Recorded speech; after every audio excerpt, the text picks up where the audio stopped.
Pessoal, olha o seguinte, em depoimento à Polícia Federal, o senador mudou de novo de versão para o encontro com o Bolsonaro. Você acompanhou durante todo o jornal, nós falamos muito desse assunto. O aliado do ex-presidente, Marcos Duval, resolveu ligar Bolsonaro a um plano para prender Alexandre de Moraes e dar um golpe no Brasil. Mas Eduardo Costa, ele já foi, ele já voltou, ele deu uma versão para lá, uma versão para cá. E eu te dou bom dia. Bom dia pra todo mundo. Lá em casa eu já tô até chateado de tanto que eu falo que eu sou um cara abençoado, e sou mesmo. Deus gosta tanto de mim que me poupou de ser repórter de política no jornalismo, sabia? Que eu não aguentaria uma semana. Não tem paciência, uma semana. Esporte eu tentei, também não aguentei, não. Ô, Júnior, eu não me obrigo a acompanhar os bastidores da política e a ler sobre política o dia inteiro. Eu dou aquelas pinceladas, dou aquelas espiadas. Então, eu não vi nada além de 30 segundos desse senador ontem o dia inteiro. Mas foi o bastante para me qualificar o caso como de psiquiatria. Esse cara é doido. Durante a coletiva, Júlio, perguntaram para ele assim, mas o senhor falou que ia renunciar, por que o senhor não renunciou? Sabe o que ele respondeu, Júlio? É porque a minha suplente não é do meu grupo. Como assim? Não, eu não tinha suplente, eu peguei os documentos dela e botei ela, né? Ele falou isso? Eu não vi isso, não. Falou, eu fiquei sabendo. Eu não ouvi, não, eu fiquei sabendo. Entendi. Esse cara falou isso. Eu li isso em algum lugar. Acho que na matéria da Veja tem algumas coisas mesmo. Ele confessou, depois eu tenho que pesquisar isso mais, talvez se eu não estou falando bobagem, mas eu peço desculpa aqui se não for. Eu vi ele dizendo que estava de mau humor na hora. Né? O cara, ô Júlio, o cara confessou que escolheu uma laranja para representar o Espírito Santo na Câmara Alta da República, rapaz. Aí o negócio do Bolsonaro, ele foi muito pressionado, porque ele era da turma que estava com o Bolsonaro, mas é aquela turma aí, é igual o PFL, PDS, esse partido do PMDB, todos. PSDB, todos. Quando o barco vira, eles vão pro outro lado. Quando o Pacheco ganhou, ele abraçou o Pacheco. Os bolsonaristas queriam matá-lo, aí ele inventou essa história maluca de madrugada. Seria cômico se não fosse grave, porque ele tá falando de um assunto sério. Então, investigação. E depois, cadeia ou hospício. Ô, Mal Camargos, quando você olha para a situação, eu tendo a concordar com o Eduardo, tem um quê de psiquiatria ali mesmo, que a gente teria que estar com um psiquiatra aqui na mesa até para analisar ali a fala, enfim, do Duval.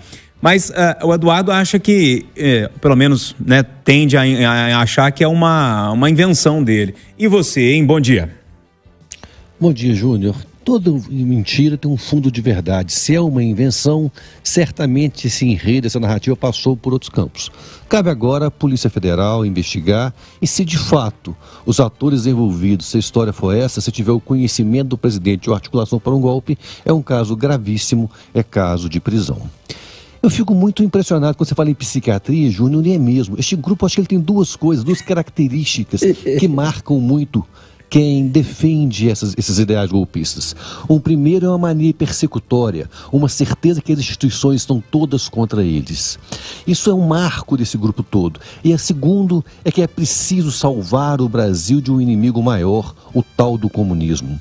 Essas duas coisas não fazem nenhum sentido, não tem senso de realidade. Eu fico lembrando, sempre poder quebrar um pouco o clima, do Cebolinha com seus planos infalíveis. A ideia que mostra, que vem passando desde a eleição acabou até hoje, que a cada novo dia, a cada nova hora, chega mais um plano infalível que seria capaz de retomar o Brasil ao rumo certo. Porém, essas pessoas esquecem que o rumo do Brasil foi dado pelos eleitores ao depositar na urna e consagrar Luiz Inácio Lula da Silva como presidente do Brasil e não Jair Bolsonaro. Ô Rita, dando bom dia para você e pedindo a sua opinião sobre essa história, no mínimo estranha, eu acho que o adjetivo seria esse. Bom dia. Bom dia, Júnior. Bom dia a todos. O Espírito Santo, ele votou em peso em Jair Bolsonaro. E esse cara me parece um oportunista que navegou nessa onda lá na primeira eleição de Bolsonaro. Ele é da SWAT, veio dos Estados Unidos, então com aquele perfil, né, militar, com aquele perfil ligado, né, entre aspas, as armas, ao militarismo, etc. e tal. E ele foi eleito. E agora, a sensação que eu tenho é que ele mesmo não sabe o que é ser senador. Então, aquele cachorro que caiu do caminhão de mudança. E como o Bolsonaro perdeu a eleição, ele não sabe o que ele faz. Aí ele quer mudar de lado, mas ele não sabe nem como fazer isso, politicamente falando. Então, ele ficou doido, ele está perdido. Cachorro que caiu do caminhão de mudança. Ricardo Kertzmann, por tudo que a gente conhece, e minuta de golpe para um lado, todas as conspirações, Eu tendo a discordar um pouco dos nossos colegas na questão de que essa história é mentira. Eu acho que talvez pode ter tido algumas nuances de aumentar um pouco, inventar uma coisinha ali, mas não sei, por tudo que eu acompanhei, eu olho para a situação e falo, gente, isso não é difícil de acontecer. Bom dia. Bom dia, Júnior. Bom dia, amigos. Ótima sexta-feira para todo mundo. Eu tô com você, viu, Júnior? A gente acha graça, porque é engraçado mesmo. Esse senador aí não tem muita credibilidade. Depois de mudar a história umas 200 vezes, é que ele perde a credibilidade mesmo. Mas é o seguinte, o fato ocorreu. A reunião entre ele, o tal do Daniel Silveira e o ex-presidente Bolsonaro ocorreu. Foi confirmado, inclusive, pelo Flávio Bolsonaro, filho do ex-presidente.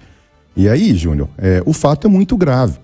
Independentemente da participação do ex-presidente Bolsonaro, se foi como mero ouvinte, se foi como interlocutor, ou se ao final ele apenas disse, bom, resolve aí, ô Duval, e depois a gente vê, a gente decide o que vai fazer, de qualquer maneira, há um crime muito sério envolvido nisso aí. Talvez o tamanho desse crime e a punibilidade sejam diferentes, mas que houve. Ô Júnior, no começo dessa semana eu escrevi uma coluna lá no estado de Minas, em que eu falava de teorias da conspiração. Eu não gosto muito, eu não compro muito essas coisas não, sabe? E eu ouvi muito de pessoas que não costumam falar bobagem essa semana, que há um mandado de prisão pronto, em desfavor do ex-presidente Bolsonaro, para tão logo ele pise no Brasil ele seja preso. Eu achei que isso era uma bobagem, mais uma dessas invenções.